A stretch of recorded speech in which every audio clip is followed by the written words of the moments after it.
everyone, my name is Shelby and this is the YouTube series where I reveal what's inside these mystery pottery molds I found on Gumtree. Hello and welcome to part 26. This one's a little bit exciting because these two molds were grouped together and on the side I can already see that one says lid. So I'm pretty excited to see what this might be, and maybe like a little dish. So looking at both pieces, the first one says crab lid dish. On the sides it is a little bit damaged on one piece, so hopefully that doesn't impact the mold when I open it up. And it's by Yosi, I think is how you pronounce it, and it says 591. So that one's looking pretty good. So I open that up to have a little look inside, and I can kind of see it almost looks like the top of a crab with the two little beady eyes, and then the other side I open it up and it looks like the bottom of the crab. But at the moment I'm really unclear how it's going to look, and this is one of those actual real mystery molds for me because I'm not sure how it's going to turn out to look like a crab. The way I could tell it was for a lid is it's got the two dots on it, so that's a way that you can tell if a mold has a lid or another part that goes with it, is sometimes they have the little two dots to indicate that. So that's just a little fun fact for you. So yeah, I'm not really sure how this is going to look. Like I can kind of see it, but at the same time I can't really visualize it yet, and how the piece is going to come together once it's all poured up. And it's also challenging me creatively because I'm not really sure how I want to paint them. Like, do I want to go like a typical crab? Do I just want a really simple glaze, look like a normal sort of dish that you see in, you know, like the op shop, or just the plain one color, or do I want to go in with detail? So that's going to be something I'm thinking about, and I think I'll make the decision when I actually put the two pieces together and see what they look like. So getting these out of the molds, I had to get my little rubber kidney and sort of cut back, like sort of scrape back the pouring spout to allow for the mold to move away from the piece without warping the hole, so like the opening of the dish. So opening the first half up and flipping it over the other half, I'm still not really seeing it. I still can't really visualize what this is going to look like. I think because it's such a subtle shape on the bottom half, like it's not a clear claw or leg or identification mark for me to visualize what it's going to look like. But I pull it out and there is a little bit of detail on the legs, but in those front claws there, I could tell that was the front because they were quite large, snippy claws.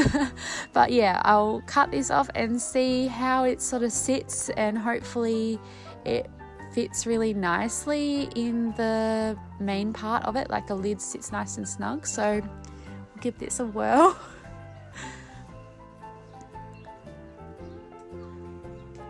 So plonking that on, it is actually so cute. Look at that little critter. Oh my gosh, I like was expecting it to be a crab, but like I just could not visualize that. But now that it's together, I'm just like, this is really cool. I'm also thinking like what the intention of this design was for. Like, is it for a certain dish? Like is there a seafood dish that people eat this with? Like, I'm not really around that. So if you do know what it might have been used for, let me know, because all I'm thinking of is some scalloped potatoes going in this in the oven, or I don't know, even a trinket dish or something like that, like a little jewelry dish. But anyway, I instantly was looking up crabs on Pinterest to sort of have a bit of an idea on what I wanted to do, and there were like 4 different types of crabs that I really liked. So the first one was like a red gradient crab. So it kind of looked like a red crab that goes to orange.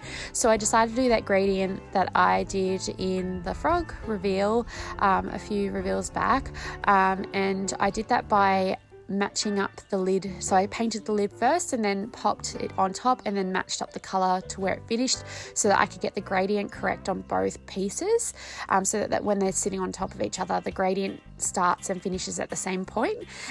So yeah, I just added those colors gradually and mixed them up.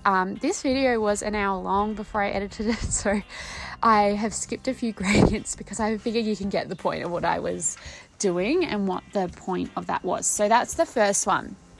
So this mould was actually the first pour I did about a few weeks ago, because I did 6 at a time so that I could do them when I was away. So the reason why I saved this one, so I sort of swapped it with the Easter egg one, was because I am at a beachside town in Australia and I thought it would be really cool to do some footage of the reveal here, which is really, I just thought it would just fit really nicely, and I like taking them on little road trips where they fit in. So that's why this one's here, and that's why the Easter egg one was a little bit earlier. So with the yellow paint, I went in and sort of accentuated some of the shapes and curves and little details on the crab. I was just worried that when I put the clear gloss on it with that sort of ombre effect, that it might sort of fade out those details and make it sort of just like a little blob. So I added the yellow on those details, and then with the leftover yellow I lightened it with some white and covered a whole nother crab. So there's 4 crabs in total in this video, so this is the second one.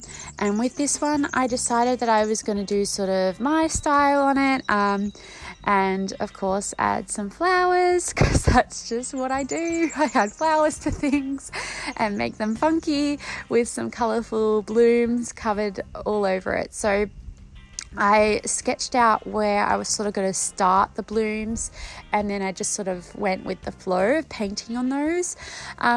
One thing with this is there's lots of painting, and I took so much footage again, so I've cut it down a lot.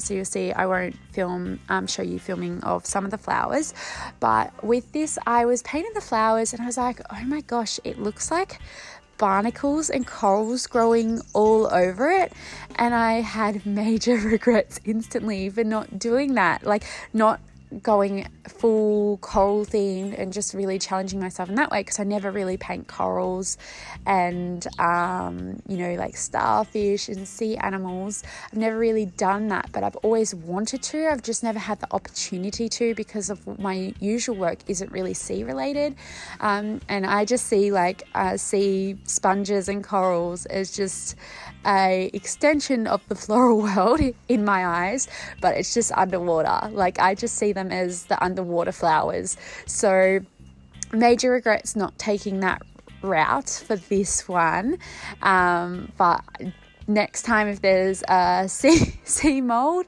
I am definitely going to give that a go.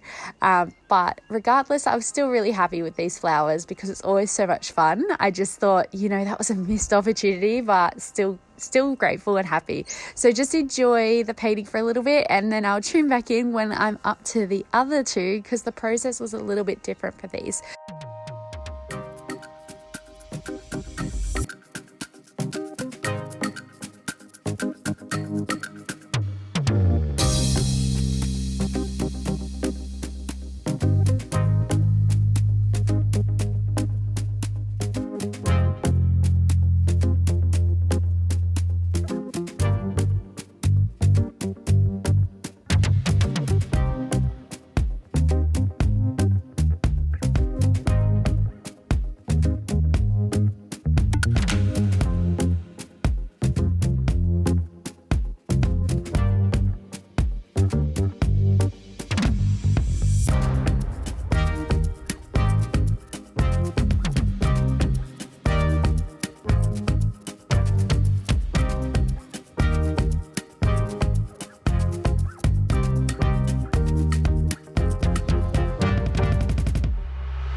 So up to glazing these ones now, and this is where I started the other two. So the other two, I did one with a pinky red textured glaze because I just wanted it to be a one color piece. And then the other piece, I decided that I wanted to try and achieve an abalone shell looking colorway. So I mixed lots of greens and blues to sort of bring that color out. So I should probably explain the difference between underglaze and glaze because I don't think I've really done it in a video. And it's really hard sometimes because I feel like you almost need like a visual rundown of some of the things in pottery because there's so much to learn. There's so many techniques, so many different things. But I use underglaze and glaze in my work. Some potters just use glaze, some potters just use underglaze. Just depends on what your style is, but I just like to explore things. I just enjoy the best of both worlds. So underglaze is what you use to do sort of like your illustrative work, your more design, patterny type work. It's like works like a normal sort of paint. It's a little bit thicker to work with, but that's how you get your sort of floral details. Whereas a glaze is like almost like a coating. So I don't know how to explain it, but it's almost like that resin art that's really popular at the moment, is that kind of just puts this really sort of like a coating over it, and because it reacts in the kiln, you don't really have much control over how it runs, how it moves, how it reacts with other things. It has a lot of movement to it, unlike underglaze. Whereas with the underglaze, when you bake it in the bisque, so when you put it through that first bisque firing, which dries out the piece, it actually bakes that colour onto the piece. It's not impenetrable, like it can still scratch off at that point, but it allows it to sit in place so that when you add the glaze, it doesn't move. And that's when I add that clear gloss. So that clear gloss sort of sets it in place, and then it adds this just clear coating glass-like finish over the top. Whereas your glaze sort of is a little bit more unpredictable and more of that shiny, textured look. So hopefully that makes a bit of sense. I feel like I'm not really making sense, but it almost needs like more of a visual, which you'll probably see when I reveal the two glazed pieces versus the two underglazed pieces. It might make it a little bit more sense, because of the way these look now completely transforms in the kiln. So because these were so big, I had to do two different kiln firings, so I forgot to record opening the other one, but this is the second one, and it was the glazed ones, and they're always such a surprise to see how the colors transform. And here is what they look like. This one is the red ombre to orange with the underglaze. So you can see that the underglaze is really in position. It's really stayed where I've applied it. It hasn't changed color much. It's sort of just become more vibrant and more of a pop of color. But the one thing I did notice with these, I'm talking about two things at once, but the one thing I noticed with these pieces is I forgot to trim a little bit off the base of the crab dish so that the lid would sit perfectly. I was so pedantic about making them fit perfectly when they were still in greenware stage, so when they're still soft clay, that I forgot to allow for when it shrinks and when there's a little bit of glaze and extra underglaze on the lip and things. I also noticed that this one actually sunk on the base, which made it stick to the kiln shelf a little bit, but it's still alright. So that was a little bit disappointing. This one sits a little bit better, but then when you look at the back, it doesn't line up anymore. So this is just me having an amateur moment. So yeah, that's the thing, is I've never done a lidded vessel before. I've never really had time to, and this first one was a lesson to make sure you give yourself a little bit of extra allowance from where the lid sits onto the piece. So again, this is another underglaze piece, so you can see that the flowers are all sort of stayed in their spot. And then this one is the glaze piece. So if you remember that sort of one color piece I was painting before, the color has completely transformed, and it's got sort of like a variation of tone and color. Places where it's thicker and lighter has a different tone of color. And that's sort of like what a glaze typically does. It sort of has a bit more movement, a bit more change, a bit more chemical reaction compared to your underglaze. So this one sits really nice at the front. It sort of sits a bit off again.